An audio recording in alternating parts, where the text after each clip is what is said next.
ആരോഗ്യപൂർണമായ സ്ത്രീ ജീവിതത്തിന്. ആയുർവേദ വകുപ്പും റേഡിയോ മാറ്റുലിയും സംയുക്തമായി അവതരിപ്പിക്കുന്ന ആരോഗ്യ ബോധവൽക്കരണ പരിപാടി. നമസ്കാരം. തന്മയിലേക്ക് പ്രിയ ശ്രോതാക്കൾക്ക് സ്വാഗതം. ഇന്നത്തെ തന്മയിൽ മുലയൂട്ടൽ പുതിയ കാലഘട്ടത്തിൽ എന്ന വിഷയത്തെക്കുറിച്ച് മാനന്തവാടി W ആയുർവേദ സ്ത്രീരോഗ സ്പെഷ്യാലിറ്റി ക്ലിനിക്കിലെ ഗൈനക്കോളജിസ്റ്റ് ഡോക്ടർ ശ്രുതി EJ സംസാരിക്കുന്നു. We are learned to be human at our mother's breast. നമ്മൾ ഓരോരുത്തരും മനുഷ്യനാവാൻ പഠിക്കുന്നത്, മനുഷ്യനാവുന്നത് അമ്മയുടെ മുലപ്പാൽ നുകരുന്നതിലൂടെയാണോ എന്നാണ്.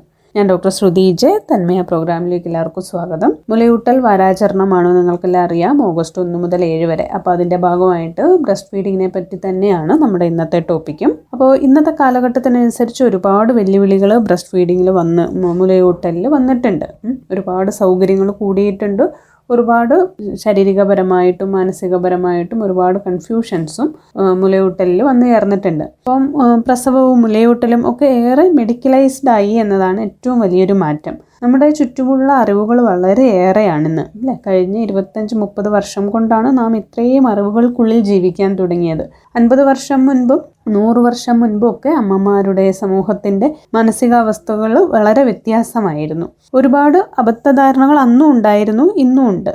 അപ്പോൾ നമുക്കെന്നും അറിവിലേക്കായിരിക്കണം നമ്മുടെ യാത്ര, അല്ലേ? അറിവിലേക്ക് യാത്ര ചെയ്യുമ്പോൾ മാത്രമേ നമ്മൾ ഹെൽത്തിലേക്ക് നല്ലൊരു ആരോഗ്യം നമുക്ക് കൊണ്ടുവരാൻ പറ്റുള്ളൂ, നമ്മുടെ ജനറേഷനാണെങ്കിലും അടുത്ത ജനറേഷനാണെങ്കിലും. അപ്പോൾ 1950 അമേരിക്കയിൽ ബ്രസ്റ്റ് മിൽക്കിനേക്കാൾ നല്ലത് സ്റ്റെറിലൈസ്ഡും പാസ്ചറൈസ്ഡും ആയിട്ട് പാക്ക് ചെയ്ത ഫോർമുല മിൽക്ക് ആണെന്നൊരു ധാരണ ഉണ്ടായിരുന്നു.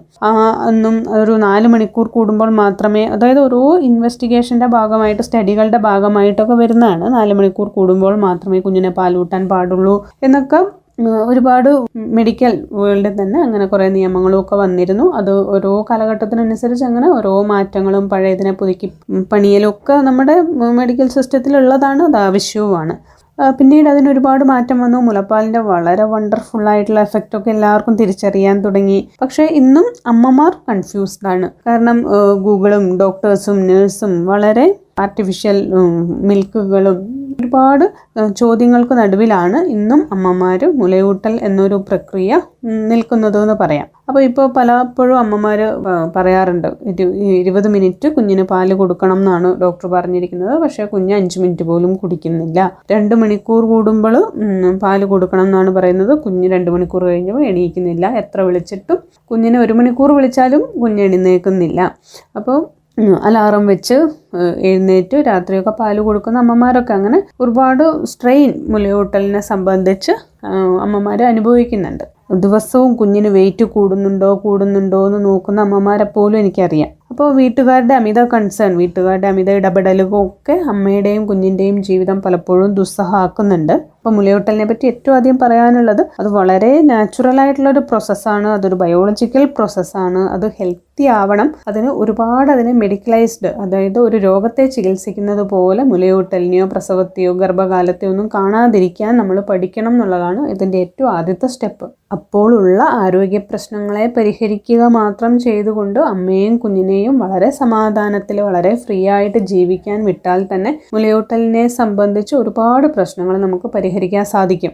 നമ്മളൊന്ന് ആലോചിച്ച് നോക്കിയാലോ, ദശാബ്ദക്കണക്കിന് വർഷങ്ങളായിട്ട് അമ്മമാരും കുഞ്ഞുങ്ങളും ഒക്കെ ഒരു ഗൂഗിളിൻ്റെയും ഒരു ഡോക്ടേഴ്സിൻ്റെയും സഹായമോ ഒപ്പീനിയനോ ഇല്ലാതെ ഈ പ്രോസസ്സെല്ലാം വളരെ ഭംഗിയായിട്ട് നിർവഹിച്ചിരുന്നതാണ്. അപ്പം ഒരുപാട് ഇത്തരം കാര്യങ്ങളെ ആശ്രയിക്കാതിരിക്കുക, വളരെ ഹെൽത്തി ആയിട്ടും മാത്രം ഇത്തരം അറിവുകളെ ഉപയോഗപ്പെടുത്തുക എന്നുള്ളതും അമ്മമാരും സമൂഹവും, നമ്മൾ പലപ്പോഴും അമ്മയെ കൺഫ്യൂഷൻ ആക്കുന്നതും ഒക്കെ നമ്മൾ ചുറ്റും നിൽക്കുന്ന നമ്മൾ തന്നെയാണ്, സമൂഹം തന്നെയാണ്. അപ്പോൾ അവർ മനസ്സിലാക്കുക എന്നുള്ളത് ആദ്യത്തെ പടിയാണ്. ഇനി മുലപ്പാലിന് എന്തൊക്കെയാണ്, ഒരു ഹ്യൂമൻ ബ്രസ്റ്റ് മിൽക്കിൻ്റെ പ്രത്യേകതകൾ എന്തെല്ലാമാണ് മറ്റു പാലുകളുമായി കമ്പയർ ചെയ്യുമ്പോഴും മറ്റു തരം ഫോർമുല മിൽക്കുമായിട്ട് കമ്പയർ ചെയ്യുമ്പോഴും? അപ്പോൾ നമുക്കറിയാം, മുലപ്പാൽ എന്ന് പറഞ്ഞാൽ ഒരു ബയോളജിക്കൽ ഫ്ലൂയിഡാണ്. അപ്പോൾ അതിനകത്ത് ഏറ്റവും കൂടുതലുള്ളത് വെള്ളം തന്നെയാണ്. കുഞ്ഞിൻ്റെ വെള്ളത്തിൻ്റെ എല്ലാ ആവശ്യങ്ങളും പരിഹരിക്കാൻ ആവശ്യമുള്ള അത്രയും വാട്ടർ കണ്ടൻറ്റ് അതിനകത്തുണ്ട്. വേറെ ഒരു വെള്ളം 6 മാസത്തേക്ക് എക്സ്ക്ലൂസീവ് ബ്രസ്റ്റ് ഫീഡ് ചെയ്യുന്ന ഒരു കുഞ്ഞിന് വേറെ വെള്ളം കൊടുക്കേണ്ട ആവശ്യമില്ല.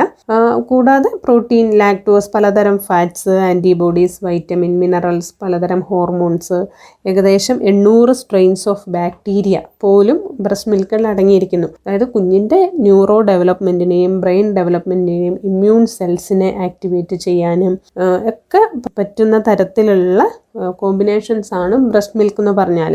അപ്പം മറ്റ് മൃഗങ്ങളുടെ പാലുമായിട്ട് താരതമ്യം ചെയ്യുമ്പം ഓരോ മൃഗത്തിൻ്റെതും പാലും അതിൻ്റെ കുഞ്ഞിൻ്റെ സ്വാഭാവികമായ വളർച്ചയ്ക്ക് ആവശ്യമുള്ള കോമ്പോസിഷൻ ആയിരിക്കും അതിലുണ്ടായിരിക്കുക. അപ്പോൾ ദഹിക്കാൻ കുറച്ച് വിഷമമുള്ള പ്രോട്ടീൻസ് ആണ് എപ്പോഴും പശുവിൻ പാലിലും ആട്ടിൻ പാലിലൊക്കെ കാണാറ്. അതുകൊണ്ടാണ് ചില കുട്ടികൾക്ക് 6 മാസത്തിന് മുൻപേ പശുവിൻ പാലൊക്കെ കൊടുത്തു തുടങ്ങിയാൽ മിൽക്ക് പ്രോട്ടീൻ അലർജിയൊക്കെ കണ്ടുവരാറുള്ളത്. പിന്നെ ഇത് നമ്മൾ നേരത്തെ പറഞ്ഞു ഒരു ബയോളജിക്കൽ ഫ്ലൂയിഡാണ്. അതുകൊണ്ട് തന്നെ ഓരോ ദിവസവും മുലപ്പാലിൻ്റെ കോമ്പോസിഷൻ വ്യത്യാസമായിരിക്കും. ഓരോ ഫീഡിങ്ങിലും മുലപ്പാലിൻ്റെ കോമ്പോസിഷൻ വ്യത്യാസമായിരിക്കും. ഇങ്ങനെയുള്ള ഒരു മേജർ കണ്ടൻസ് മാറുന്നു എന്നല്ല, ഒരു കുഞ്ഞിൻ്റെ ആവശ്യത്തിനനുസരിച്ച് മുലപ്പാലിൻ്റെ കോമ്പോസിഷൻ ചേഞ്ച് ചെയ്യുന്നുണ്ട് എന്നുള്ളതാണ്. നമുക്കറിയാം ഏറ്റവും ആദ്യം 1, 2, 3 ദിവസങ്ങളിൽ ഊറി വരുന്ന കൊളസ്ട്രോൾ, ആ കട്ടി കൂടിയ മഞ്ഞ കൊഴുപ്പുള്ള പാല് എന്ന് പറഞ്ഞാൽ ഹൈ പ്രോട്ടീൻ കണ്ടന്റ് ഉള്ളതാണ്, ഹൈ കലോറിയാണ്, റിച്ച് ഒരുപാട് ആൻറ്റിബോഡീസ് അതിനകത്തുണ്ട്. അപ്പോൾ ആ 4 ദിവസം വരെ അത് ഒട്ടും പിഴിഞ്ഞു കളയാതെ കുഞ്ഞിന് കൊടുക്കുക എന്നുള്ളതാണ് അതിൻ്റെ ഏറ്റവും വലിയൊരു ഇമ്പോർട്ടൻസ്. പണ്ട് കാലത്തൊക്കെ ഈ ആദ്യത്തെ പാല് കുഞ്ഞിനെ കൊള്ളില്ല എന്ന് പറഞ്ഞ് പിഴിഞ്ഞ് കളയുന്ന ഒരു ഏർപ്പാടുണ്ടായിരുന്നു. എന്നിട്ട് കുഞ്ഞിന് വേറെ പഞ്ചസാര വെള്ളമോ അതുപോലെ എന്തെങ്കിലും ഒരു എനർജി കൂട്ടാൻ വേറെ എന്തെങ്കിലും കൊടുത്തിട്ട് ഇത്തരം പാലുകൾ ഒഴിവാക്കുക എന്നുള്ളൊരു ടെൻഡൻസി പണ്ടൊക്കെ ഉണ്ടായിരുന്നു. അതൊക്കെ മാറി കൊളസ്ട്രോളിൻ്റെ അത്രയും ഇമ്പോർട്ടൻസ് ഒക്കെ നമുക്ക് പിന്നീടാണ് മെഡിക്കൽ സിസ്റ്റം അത്രയും ഇതിലേക്ക് വന്നത്. അപ്പം അത്രയും പെട്ടെന്ന് അമ്മയുടെ ഗർഭാശയത്തിൽ വളരെ സെക്യൂറായ വെള്ളത്തിൽ ജീവിച്ച കുഞ്ഞ് അത്രയും അന്തരീക്ഷത്തിലേക്ക് പെട്ടെന്ന് ആ ഒരു വലിയൊരു മാറ്റമാണ് ഒരു കുറച്ച് മണിക്കൂറുകൾ കൊണ്ട് കുഞ്ഞിനുണ്ടാവുന്നത് അല്ലേ. അപ്പോൾ ആ ഒരു ചേഞ്ചിനെ പിടിച്ചു നിർത്താൻ ആവശ്യമായ ഒരു ഇമ്മ്യൂണിറ്റി ബിൽഡ് ചെയ്യാൻ ആവശ്യമുള്ള എല്ലാ ഘടകങ്ങളും ആദ്യത്തെ 1-2 ദിവസത്തെ പാലിൽ അടങ്ങിയിട്ടുണ്ടാകും. അത് പ്രീ ടൈം ബേബി ആണെങ്കിൽ, അതായത് മാസം തികയാതെ പ്രസവിച്ച കുഞ്ഞുങ്ങളുടെ അമ്മമാരുടെ പാലിൻ്റെ കോമ്പോസിഷൻ പോലും വേറെയാണ്. അത് ആ ഒരു വളർച്ച കുറവുള്ള കുഞ്ഞിന് എത്രയും പെട്ടെന്ന് ആ ഒരു കുറവുകളൊക്കെ നികത്താൻ ആവശ്യമായ ഒരു കാൽസ്യം കൂടുതൽ, അങ്ങനെ ഒരുപാട് ചേഞ്ച് ഓരോ അമ്മമാരുടെ പാലിലും കുഞ്ഞിൻ്റെ ആവശ്യത്തിനനുസരിച്ച് വ്യത്യാസപ്പെടാറുണ്ട്.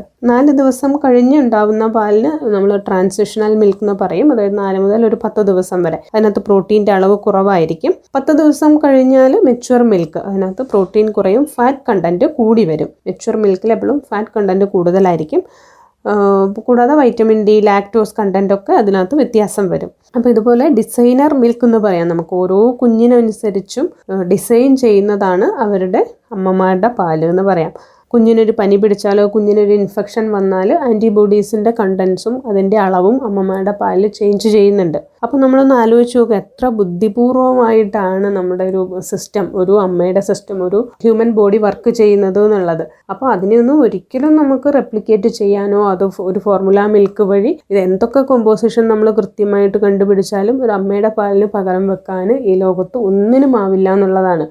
ഇപ്പോഴും പല അമ്മമാരും വിചാരിക്കാറുണ്ട് കുഞ്ഞിന് എൻ്റെ പാലിനേക്കാളും നല്ലത് നാനോ അതുപോലെയുള്ള ഫോർമുല മിൽക്കാണ് എന്ന് വിചാരിക്കുന്ന അമ്മമാരെ എനിക്കറിയാം. അതായത് അതിനകത്ത് DHA നമുക്കറിയാം, കുഞ്ഞിൻ്റെ ബ്രെയിൻ ഡെവലപ്മെൻറ്റിനൊക്കെ ആവശ്യമായ പല ഘടകങ്ങളും കൃത്യമായ അനുപാതത്തിൽ അടങ്ങിയിരിക്കുന്നു എന്നൊക്കെ നമ്മൾ അറിയുന്നത് കൊണ്ട് തന്നെ നമ്മുടെ പാലിൻ്റെ കുഴപ്പങ്ങളൊക്കെ പരിഹരിക്കാൻ പറ്റിയത് ഫോർമുല മിൽക്ക് ആണെന്ന് വിചാരിക്കുന്നവരുണ്ട്. അപ്പോൾ അവർക്ക് വേണ്ടിയിട്ടാണ് ഞാൻ ഇത്രയും പറഞ്ഞത്. അമ്മയ്ക്കും ഇതുപോലെ തന്നെ ബ്രസ്റ്റ് ഫീഡ് ചെയ്യുന്നത് കൊണ്ട് യൂട്രസ് വേഗം ചുരുങ്ങി വരാനുള്ള സാധ്യതയുണ്ട്. പെയിൻ, പ്രസവം കഴിഞ്ഞുള്ള വേദനകൾ കുറയ്ക്കാൻ സഹായിക്കുന്നു. ബ്രസ്റ്റ് ക്യാൻസർ, ഒവേറിയൻ ക്യാൻസർ പോലെയുള്ള പലതരം ക്യാൻസറുകളെ പ്രിവെൻറ്റ് ചെയ്യാൻ നല്ല ഒരു മുലയൂട്ടൽ അമ്മയെ സഹായിക്കും. അമ്മയുടെ കോൺഫിഡൻസ് ലെവൽ കൂടാറുണ്ട്. പലപ്പോഴും പല അമ്മമാരും പറഞ്ഞു കേട്ടിട്ടുണ്ട്, ആ ഒരു ബ്രസ്റ്റ് ഫീഡിങ് സമയത്ത് തങ്ങളുടെ മനസ്സിലുള്ള ഒരുപാട് ഒരു കോൺഫിഡൻസ് കുറവിനെ അവർ ഓവർകം ചെയ്തതെന്ന് പറഞ്ഞ് ഞാൻ ഒരുപാട് അനുഭവങ്ങൾ കേട്ടിട്ടുണ്ട്.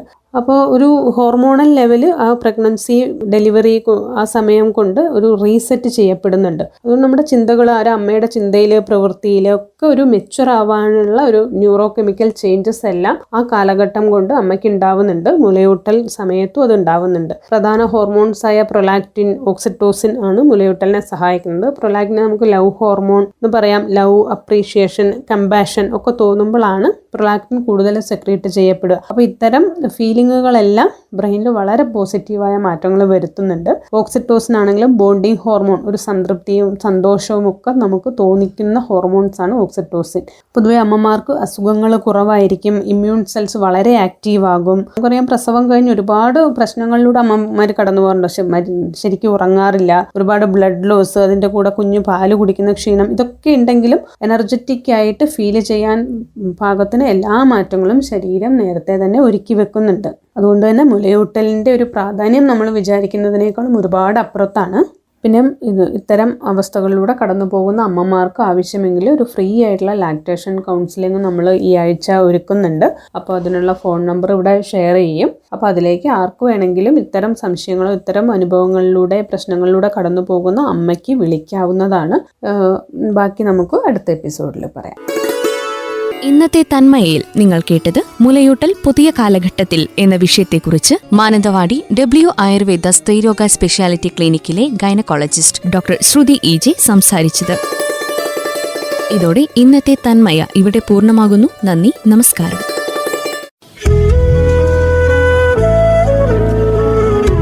തന്മയ